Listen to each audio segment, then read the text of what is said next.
Assalamualaikum warahmatullahi wabarakatuh. Bertemu lagi dengan Bu Heni di pelajaran Bahasa Indonesia. Hari ini kita masih membahas tentang hikayat. Kalian masih ingat apa itu hikayat? Sebelum kita masuk ke materi, Ibu ingin menyapa kalian dulu. Bagaimana kabar kalian hari ini? Semoga kalian semua dalam keadaan sehat walafiat. Amin, amin ya rabbal alamin. Jangan lupa tetap patuhi protokol kesehatan. Jangan pergi kemana-mana kalau tidak penting. Oke? Sebelum kita belajar bersama, jangan lupa ya untuk like, komen, dan subscribe, dan juga nyalakan loncengnya agar kalian tahu nanti update materi terbaru dari Bu Heni.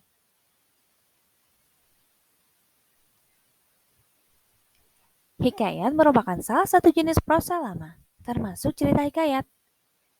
Hikayat berkembang berdasarkan dari suatu kejadian atau peristiwa yang digerakkan dengan hukum sebab akibat. Cerita dimulai dari tahap pengenalan, timbulnya pertentangan, dan penyelesaian atau akhir cerita. Sebagai teks cerita, hikayat juga dibangun oleh unsur-unsur cerita, yaitu unsur cerita intrinsik dan ekstrinsik. Unsur cerita intrinsik. Unsur intrinsik yang menyusun hikayat antara lain adalah tema, tokoh, latar, alur, dan amanat.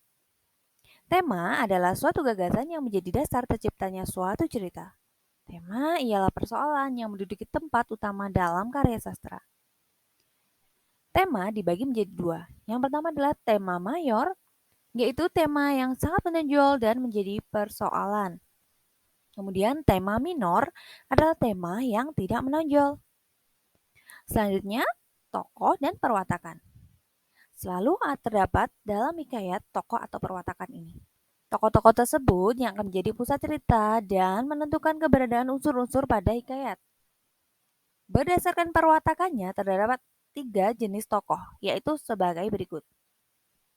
Yang pertama adalah protagonis, merupakan tokoh yang mendukung jalannya sebuah cerita. Biasanya protagonis adalah tokoh utama yang bersifat baik. Yang kedua adalah antagonis, merupakan tokoh penentang cerita. Yap, tokoh yang biasanya bersifat jahat atau musuh dari protagonis. Yang ketiga adalah tritagonis, merupakan tokoh pembantu, baik untuk tokoh protagonis maupun antagonis. Selanjutnya adalah latar pada hikayat. Latar pada hikayat selalu berkaitan satu sama lain. Di antaranya latar tempat, waktu, dan suasana terjadinya suatu cerita. Selanjutnya adalah alur atau plot. Adalah rangkaian-rangkaian peristiwa-peristiwa yang terjadi dalam teks hikayat. Alur terdiri atas beberapa bagian. Yang pertama adalah perkenalan, kedua penampilan masalah, yang ketiga klimaks, lalu anti klimaks, dan yang terakhir adalah peleraian atau penyelesaian. Yang terakhir adalah amanat. Amanat adalah pemecahan yang diberikan oleh pengarang terhadap persoalan di dalam karya sastra. Bisa disebut juga dengan makna. Makna ada dua jenis, yaitu makna niatan dan makna muatan. Makna niatan dan makna muatan.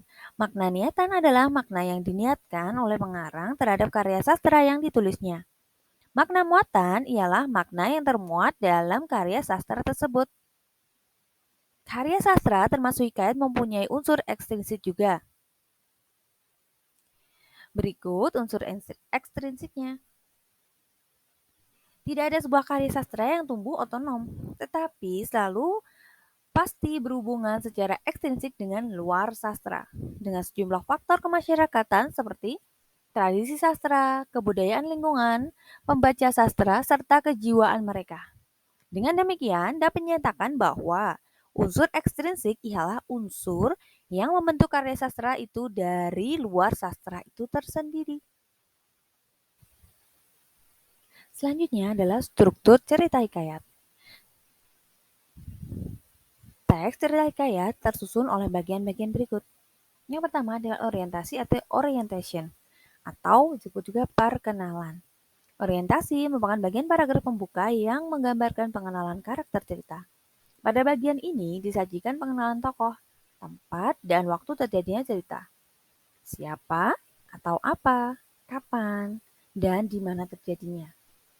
Yang kedua adalah komplikasi atau complication. Komplikasi merupakan bagian yang menjadikan munculnya masalah dan pengembangan cerita. Pada bagian ini muncul masalah atau konflik yang selanjutnya masalah atau konflik tersebut berkembang. Yang ketiga adalah penyelesaian atau resolution. Pada bagian penyelesaian atau resolusi, masalah atau konflik yang muncul mulai ditemukan penyelesaiannya. Penyelesaian dapat berupa kebaikan atau keburukan.